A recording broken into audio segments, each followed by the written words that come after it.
Well, it's Friday, and you all know what that means. As you all know, New Japan were at our nation's capital in DC for Capital Collision.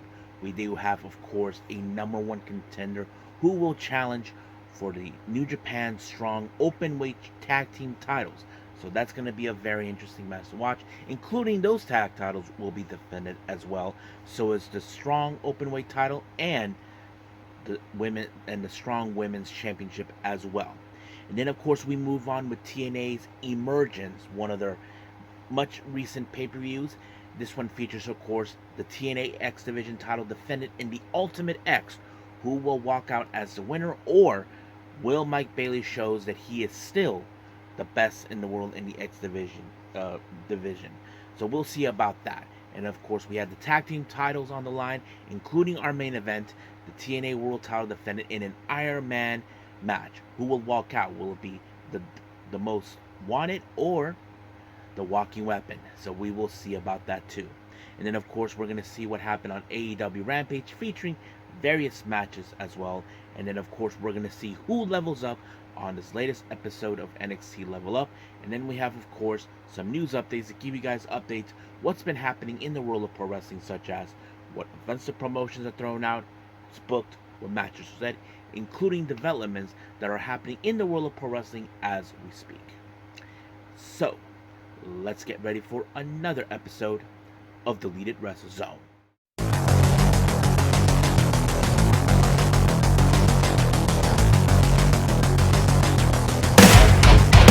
Are you ready? Get up, get up!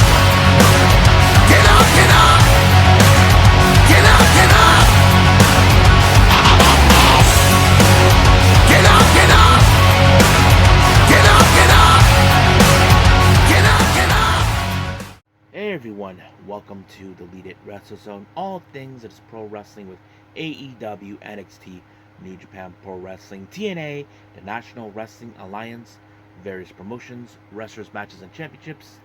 I am your host, J-Rod here. So, if you are new to the channel, welcome. This is a channel where we do a lot of pro wrestling reviews from various promotions, not only here in the United States, but also in Japan, Mexico, Canada, Europe, the UK, anywhere in the world where pro wrestling is not as big, but it continues to grow. We also, of course, do discussion videos, talk about various topics such as the wrestlers themselves, the promotions, factions, storylines, whatever we want to talk about. We also, of course, do more news updates. If certain information was unable to be on this episode, I can put it on the next episode or on a separate video by itself. We also, of course, do real-time news updates to give you guys what's been going, to give you guys on alert if anything has happened in the world of pro wrestling that needs to be addressed ASAP. We also got the Unagi Sayaka Watch and various other cool wrestling content as well. So if you like what you see, please subscribe to us. So click on that subscribe button. You'll be getting a lot of daily reviews and other cool wrestling content as well. But if you like this episode, please give us a like on the like button or a nice comment in the description down below. Now, all introductions set aside, it's time to burn up the fuel and hit the highway. So let's start with our very first review, and that is, of course, New Japan's Pro Wrestling Capital Collision.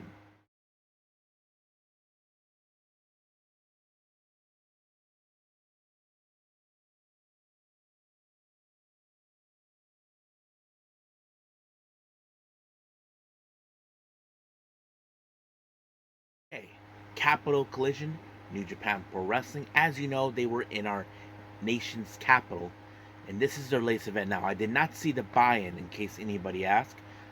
No, I was wasting time on certain before I got to this, but yes, that's what happened. So let's begin with our number one contenders match in a three-way for the New Japan Strong Openweight Tag Team titles. Team number one, we have TMDK's Robbie Eagle and Bad Dude Tito. Well, as you know, our current New Japan Strong Open Tag Team champions are members of TMDK, Shane Hayes and Mikey Nichols. The next team we have is Grizzled Young Veterans. As you know, they made their appearances recently in AEW, but now it's like they're making their presence known in New Japan.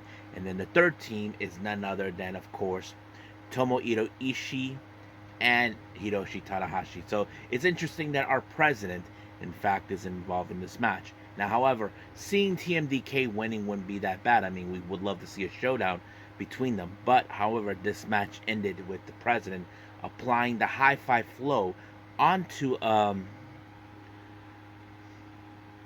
onto Tito and winning the match. So we will see what happens. I'm sure both Ishii and Tanahashi will pay attention at the title match later on. Our next match, we have Kevin Knight teaming up with the guys from Chaos, Rocky Romero and Yoshihashi, taking on, of course, the Bullet Club War Dogs, the current IWGP Tag Champions, Joel Maloney and Clark Connors, along with the current IWGP Global Champion, David Finlay, who I like to call the biggest crybaby of them all. So anyway, yes. Now remember, Yoshihashi pinned David Finlay back at the G1, and he gets a title shot. Even though Finlay probably will not, it's like a bit adamant about this, but even though he earned the right. So that's the question. Now you would think that in some capacity the War Dogs will find a way to ensure they win the match. Well, that did not go exactly according to plan, because it was Kevin Knight who applied a jackknife onto Joel Maloney, I believe, on Maloney, picking up the win. And of course, like the big old crybabies that the War Dogs are, because they can't stand losing, they decided to retaliate, and frickin' Finlay used a shillelagh onto Kevin Knight and Yoshihashi to send a direct message. But sooner or later, someone is going to have to kick those guys' butts anyway. Now, this match was a no disqualification match. As you know, the war rages on between the West Coast Wrecking Crew against Tom Lawler and Fred Rosser, known as Dirty Work. So basically, as you know, West Coast Wrecking Crew threw a temper tantrum towards Tom Lawler over certain things, and that's what led to this whole ordeal with them, which is understandable. But however, things got out of hand. Now the West Coast Wrecking Crew have won many matches against them, but this time they're taking it way, way more out. However, it was Fred Rosser who picked up the win when he did a Death Valley driver onto Isaacs through a table, and just like that, they just picked up the win. But the real question is this: is this feud between them is over, or will it continue on? That's something we will have to wait and see the next time. Our next match, we have Teton. He faces our winner of the G1 Climax, Zack Sabre Jr. Yes.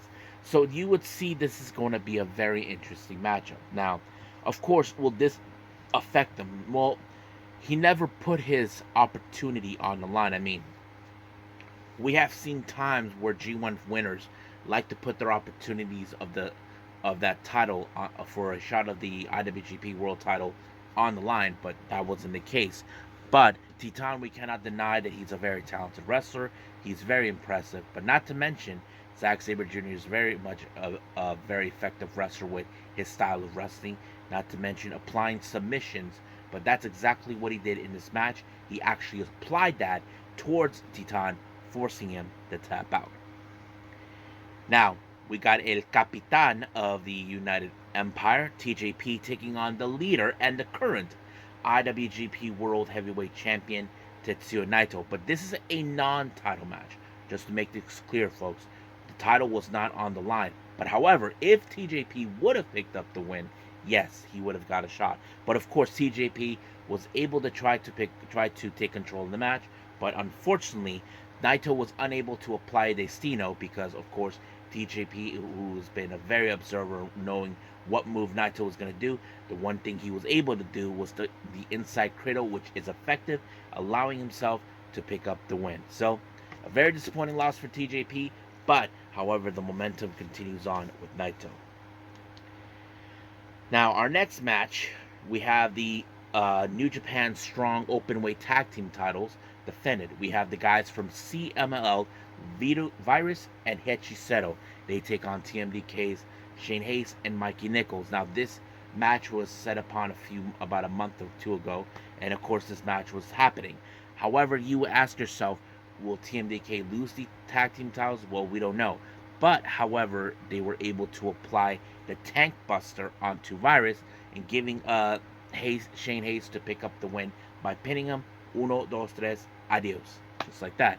But however, of course, Tanahashi and Ishii showed up because they have declared they are the next challengers, and they announced when their next match for these belts will take place. Well, what the president said, the Royal Quest in October. So basically, that's going to happen, and it looks like it's going to officially happen once we get there. Now, this next match is a bit of a rematch. Hiromu Takahashi versus Mustafa Ali. Now, remember, when Mustafa Ali first came, it was in Windy City Riot, and he defeated Hiromu by cheating his way through, calling himself the best junior. And then, of course, he was acting like a big old baby because New Japan did not invite him to the best of the Super Juniors. Well, I don't know what was the reason. I mean, they already announced the wrestlers. I mean, what could he do? There's nothing. I mean, remember, Yo was out thanks to that sleazeball of a crybaby show who dislocated his arm, and of course people thought Mustafa Ali was going to get it. Nope, but it was Kushida. But however, this was a rematch for what Hiromu wanted, and of course, what's messed up is he used Daryl. Well, Mustafa Ali attacked Daryl. I mean, that's really low, but Hiromu was able to overturn it by applying the Thunder Bomb, and of course, Mustafa Ali, on the other hand, after losing, he demanded another rematch, and he's also demanding that he wants to be in the best of the Super Juniors. Well, we'll see what happens, because I'm sure certain people will not like Mustafa Ali because he's a cheater. That's one of the things, because they felt that he would, how do I say, deface the values of the best of the Super Juniors, but Mustafa Ali will say, I'm trying to make it better. That's what I would think he would do, but we will see what happens. Now, our next match, we have the New Japan Strong Openweight Championship. Gabe Kidd defended against Leo Rush. Now, he was the one who called him out, tell him that he's going to end him.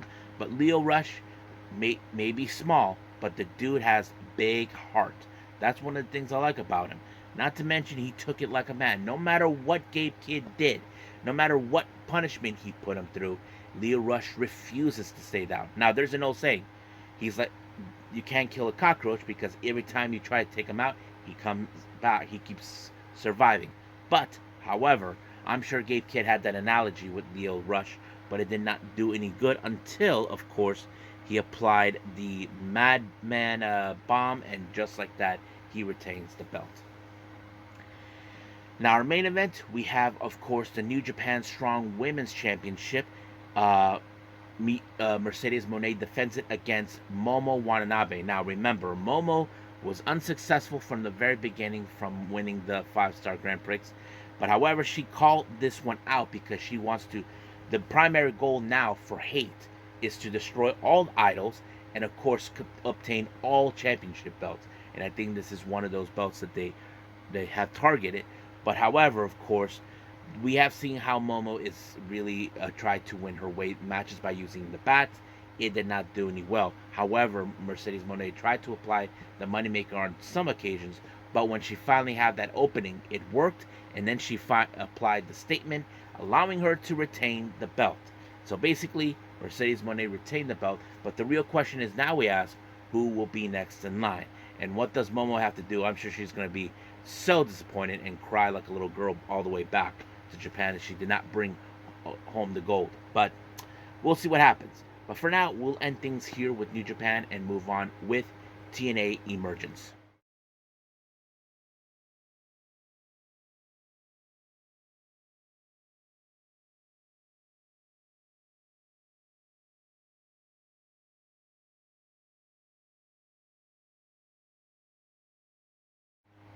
Okay, TNA Emergence. So this is the latest pay-per-view that came around.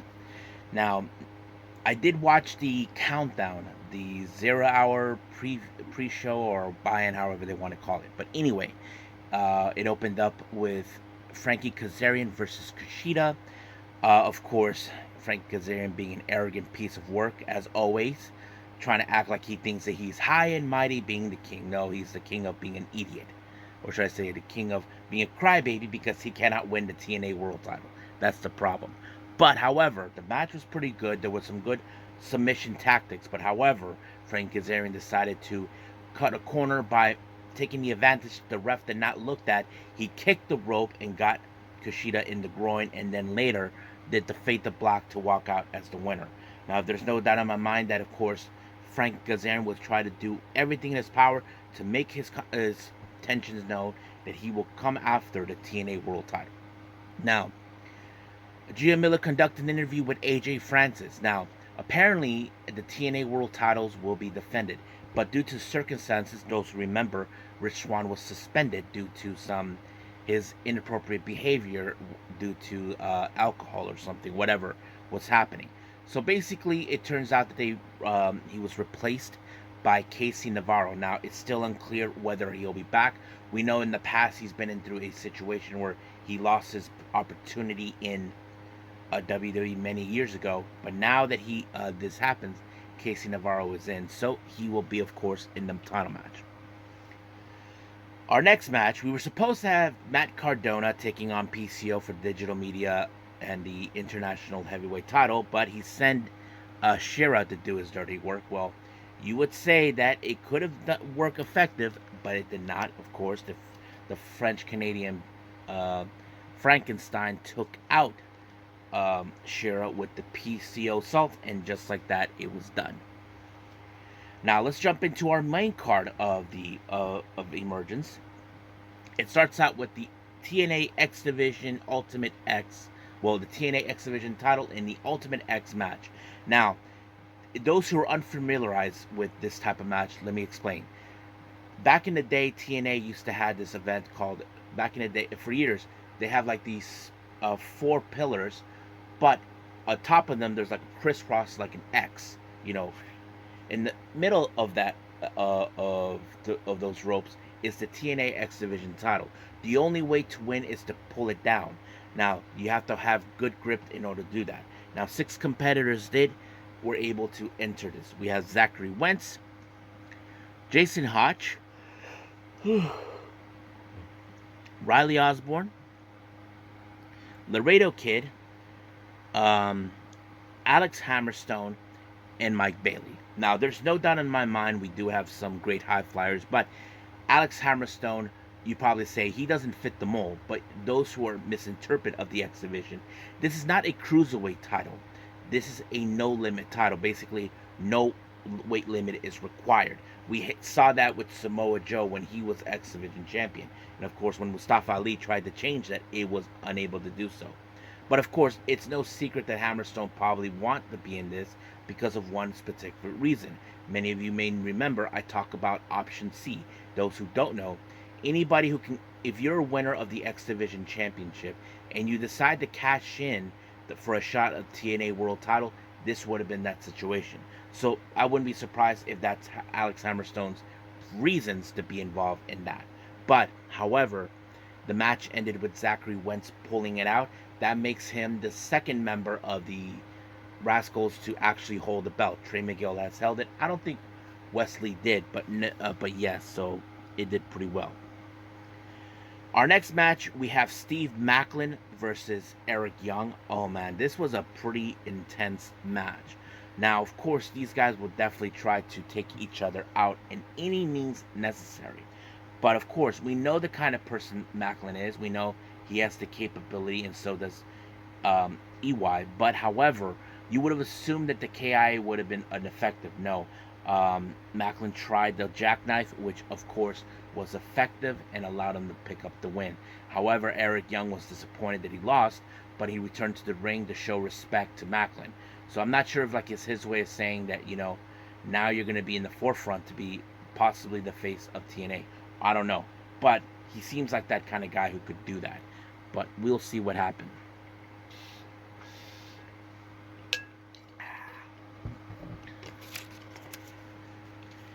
Now our next match, we have a very interesting six-woman knockouts tag team match. We have, of course, our current TNA knockouts tag team champions, Masha Slamovich, Alicia Edwards. They team up with Ash by Elegance to take on Spitfire, Danny Luna, and Jody Threat, and the current knockouts world champion, Jordan Grace. Now remember, Ash by Elegance has been obsessed with the TNA Knockouts title for 6 months, but hasn't made any play. But she recently did have a play for that belt at Slammiversary. She lost. Jordan Grace would have assumed that, she would have just moved on from it and tried to rebuild. But no, she continued to harass her, and not to mention, she did use, of course, uh, Masha and Alicia to help her out. That failed because of the help of Spitfire. So that kind of became clear that led to this match. However, there was a moment of the match where, of course, Jordan Grace was about to do a tope suicida, but Alicia Edwards was out, like she was unconscious. Now we don't know much what happened, so they had to carry out. But the match carried on in a 3-on-2 match, of course. But I can tell you this: that once it was Jody Threat that defeated Ash, and then of course it ended just like that with the match. So, but I hope Alicia is okay. I'll get an update on her condition as soon as I can. Now, moving on, we have the TNA World Tag Team titles. Of course, First Class, Casey Navarro and AJ Francis versus the ABC. So basically, that turned out pretty well. However, this match could have won by the First Class, but however, Casey Navarro was accidentally got tagged in and allowed him to win. Was supposed to be AJ Francis thought he had this match won, but no. Ref told him that he was not the legal person, but it did allow for a Bay to apply an inside cradle and allow him to retain the belt. So not much ended right there. Now our next match, as you know, the system made a lot of enemies. So this time they face Mike Santana, Joe Hendry, and the Hardys. So you would think this match was going to be a full war. It kind of did, but however, Eddie Edwards low-blowed Matt Hardy and then applied the Boston Knee Party. Now I wouldn't be surprised if this is not over yet, so that is something we will see. Now, our main event is the TNA World Championship in an Iron Man match. Now, Josh Alexander, as you know, he never lost the belt. He had to relinquish due to an injury. And now he's making his play back. And now he's being that guy, like, I'm tired being the nice guy. So that was the whole point. Now, the first two pins happened with Nick Menet, so he got away with it. And then the next two pins, it was Alexander. And then the final pin came from Menet. So it was a pretty good match, not going to lie. But the official time of this match ended in 59 minutes and 56 seconds. I have to say, that was a close one. So Nick Menet has proven why he should be there, why he is the current champion. However, to our surprise, and I think many of you, especially the WWE fan base, will question, JBL was there. I don't know what's going on. It's still unclear. But he whispered something into his ear. Now, we have no clue what it is. I wouldn't be surprised if there would be a faction or whatever. But that's something we will have to wait and see coming this coming Thursday on TNA. So we'll see what happens. But for now, we'll end things like this with TNA and move on with our next review, AEW Rampage.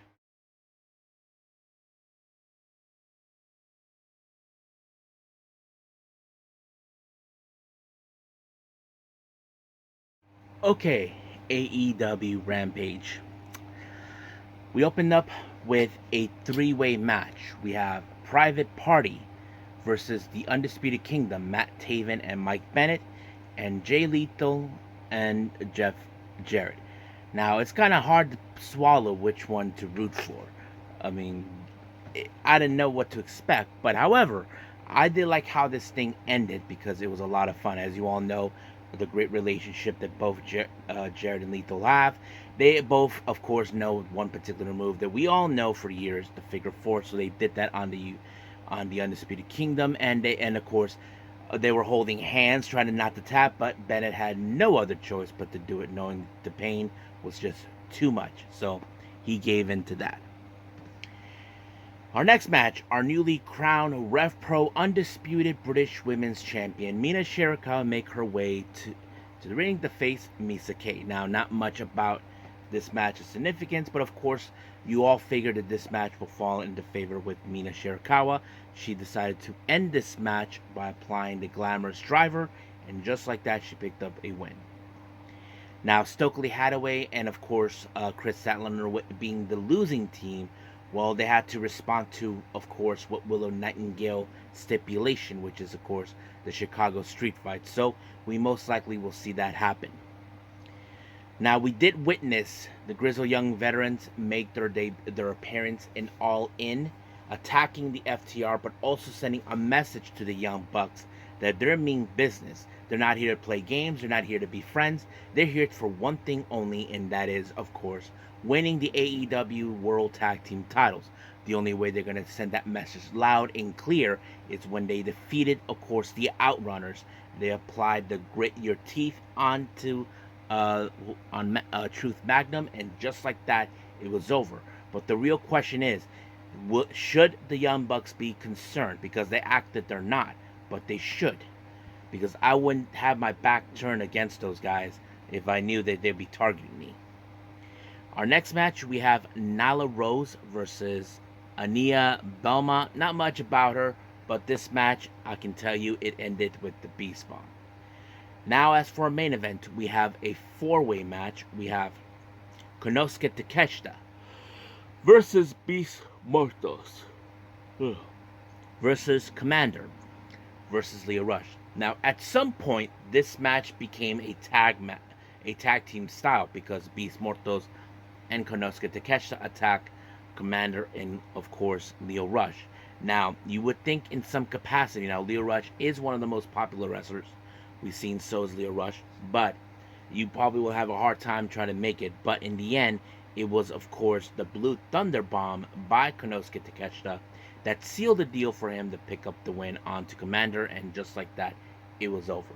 So, that pretty much ends right there with this. And of course, we are officially done with AEW Rampage. I believe it's time for our last and final review, NXT Level Up.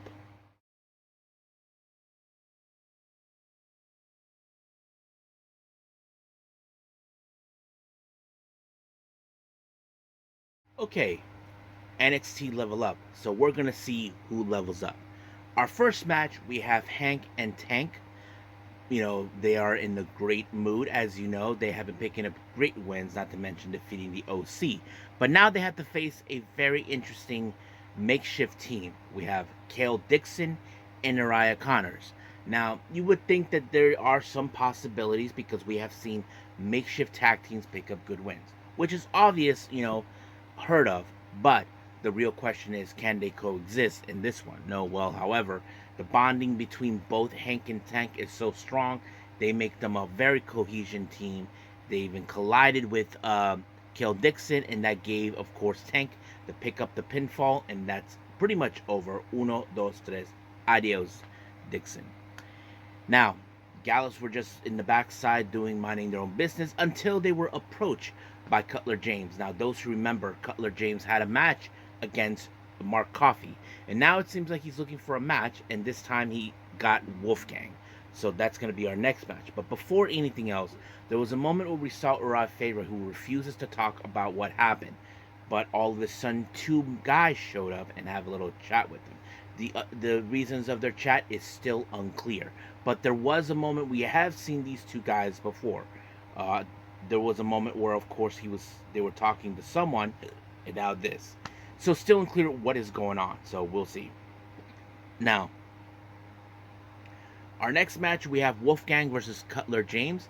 Well, Wolfgang, as you know, he did not need Gallus. Now, you would think that Cutler James thinks that, okay, Gallus has the numbers, and that kind of fits in their favor. Well, that kind of does every single time.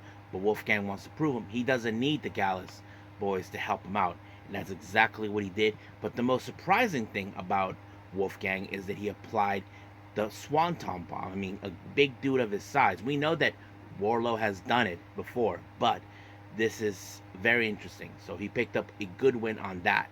So we'll see what happens from here on out. I wouldn't be surprised if Cutler James goes after Joe Coffey, but we'll see. But until then, we are officially done with our reviews and move on with news updates.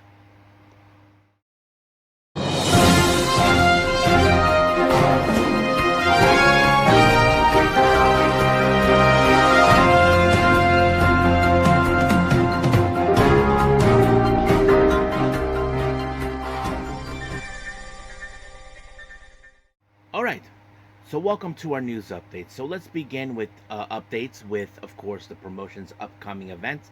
So we have two of them now. As you all know, this coming Saturday, we have the uh, Live Fast, Die Young. They announced that Alec Price will take on Broski Jimmy. And then, of course, as you know, we have the Maple Leaf Pro Wrestling, the promotion that Scott D'Amore has revived. It was announced for the Forge in the Excellence. The Pink Striker, Miyu Yamashita, will be making her way there. So that's going to be good. So she probably will bump in with Konosuke Takeshita, since they were both in TNA, DDT, and, of course, in Tokyo Pro Wrestling. Now on to developments. All in, Dave Meltzer gave his ratings on two particular matches. The AEW World Championship between Swerve Strickland and Bryan Danielson received a 5.25 star, so not bad. And as for the American Champion, the AEW American / International Championship match between MJF and Ospreay, they get a 5-star. So yeah. Now, interesting developments coming from Tokyo Pro Wrestling. It was announced that there's going to be a brand new debut, and this is from someone named Miki Fortune. And much of her background: she was born on October. Never mind. She will be making her debut in October 13th. Now, an interesting thing has been occurred. It turns out that Miki is in fact the sister of current talent Kira Summers. So it's interesting. Now we're going to see another pair of sisters in Tokyo Pro Wrestling. The last ones we had was the Bakuratsu sisters. As you know, Temna retired a year or two ago, and now that her sister Yuki Ano is making her way to the top.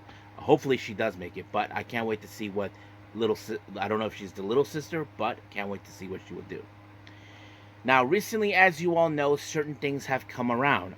Dave Meltzer has been talking about certain things that have been mentioned. Now, as you all know, Swerve Strickland has signed a brand new deal with AEW that will last more. However, Dave Meltzer was able to get some things out of this, and this is what, of course, he was saying. Let me pull that up real quick. So there was a lot of things that were saying about that. So this is what they went out. According to WWE side, AEW deal with offers Daniel Garcia and Swerve were considered as bad for the sport because the offers are so far than WWE's perceived as a market value for both Strickland and Garcia. So basically, they're saying that whatever offer they gave them is bad, like it's not good because it doesn't value them. But of course, this goes on. They're saying that Tony Khan is spending more than he needs to, calling the new contract Swerve Strickland offer and made bad for sports. So they continue on. This is what they said. The Strickland deal and the offer to Daniel were told to us by someone on WWE side for Garcia far more than Strickland, as being bad for the sport because they are far over than what WWE perceived the market value of both to be, with the idea of he's spending more than he needs than raising salaries. The reality is WWE can't afford anything, even if new television deal is high. AW still has to spend some caution or idea to where the profitable will eat a race for 6 years losses won't be the case if they get out of control on spending. So basically, they're saying that that what's happening is that the way that WWE, they're spending money on deals that they don't need. They feel like you're wasting money on talent that you don't hold value. So that kind of is what they're saying. And more on this one, they said that they try to make a play for them. They try to get Nana and Swerve to be in it, but the deal came in and won't end until September of 2029. This is what Wrestling Observer reports. Based on what we're told, this deal locks him through September of 2029. It is well known that WWE tried to make a play for Strickland and Prince Nana act. The deal was reported agreed to a few weeks back, but they saved the announcement for here. People are calling about how Strickland has become the rich man with a new deal and believed to be among the best deals in pro wrestling, although would be below the Roman Reigns and Cody and Randy Rhodes level. So basically, they thought about bringing Swerve. I mean, if you guys remember, Swerve actually talked about. They were asking him, why wasn't pushed, and he said it was political. So basically, he said that I would done everything on to give them TV time, but he actually told Tony Khan, "What do you need from me?" And that's exactly what he said. But whatever the deal was that he made with Tony Khan must have been good. But WWE views this as like this is bad business. That's what they're saying. And many fans are saying, they're just crying because they couldn't get what they wanted. But the truth is, they should have known that something like this was going to happen. They should have tried to find out if there was any new deals for them, but they called it. Now, finally, then of course, there's been an idea. This was also coming from Wrestling Observer about the possibility of the AEW World Title defended between Bryan Danielson and Darby Allin. Now, don't forget, these two guys are from the general consistency. Those who are imagining, what if Darby Allin and Bryan Danielson defend the belt at Wrestle Dream, which takes place in Tacoma, Washington, or Seattle, somewhere around the general vicinity, because that's where their guys are from. I mean, it is a possibility, but we just don't know where we're going. We do know that two things. We know that Jack Perry issued a challenge for the AEW World Title. We know that Christian Cage has an offer to challenge for that belt. So basically, everything is on the table for that. But we will see what happens. Tegan Box went on X recently, and this is what she had. She said that she's been feeling unhappy with everything. This is what she said.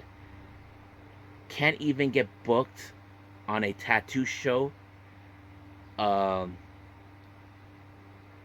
They spent, they entered into the speed tournament. So basically, what's going on? We haven't seen her wrestle for that long. I think she's being unhappy. Now, this is one of the things we talk about. WWE doesn't utilize a lot of the wrestlers. Tegan Box, I have the feel that she hasn't been used a whole lot like she should have been if they valued her. That's the thing that also bothers me. You talk about value, but you got wrestlers who you don't use, but they do have value. They're saying that, AEW doesn't value wrestlers, only they give them money. I mean, that's the case, but who knows? But hopefully things can work out for Tegan Box. I know some people would say Tegan Box, she needs to go. They're gonna waste her time there. I mean, that is most likely could happen, but only time will tell. But we will see what happens. So we'll stay close to these stories as possible. But as for right now, we'll just end things here and call it a day. Well, I hope everybody enjoyed this episode. Coming up, we have AEW Collision. We'll see what else is going to happen. But there's one thing I am curious to see. I want to hear that Nigel McGuinness bitch, complain, and moan, "No, I wanted Bryan Danielson gone." Well, too bad, Nigel McGuinness. Suck it up like a man. Now I'll let that out. But also, anyway, as we speak, as you may know, the finals of the 5-Star Grand Prix has begun. We will find out who will walk out as this year's winner. But we do have 2 title matches taking place. We have, of course, the future belt between the twin sisters, Hina and Rina. So we will see how that turns out. And then, of course, Tam Nakano versus Natsuko Tora. Will Tam Nakano reclaim the belt and the road to Tam reignite? We will see. But also, we have the first ever, the Dream Star Grand Prix by Mighty Goals. This is their very first round robin tournament. So we will see how that will progress. But if there's anything else, we'll just leave things as it is and move forward. But as of right now, I'll just say this, that I will see you guys in the next DWZ time. Same DWZ channel. I must bid all of you adieu. So, goodbye. Mwah. And have a nice day. Bang.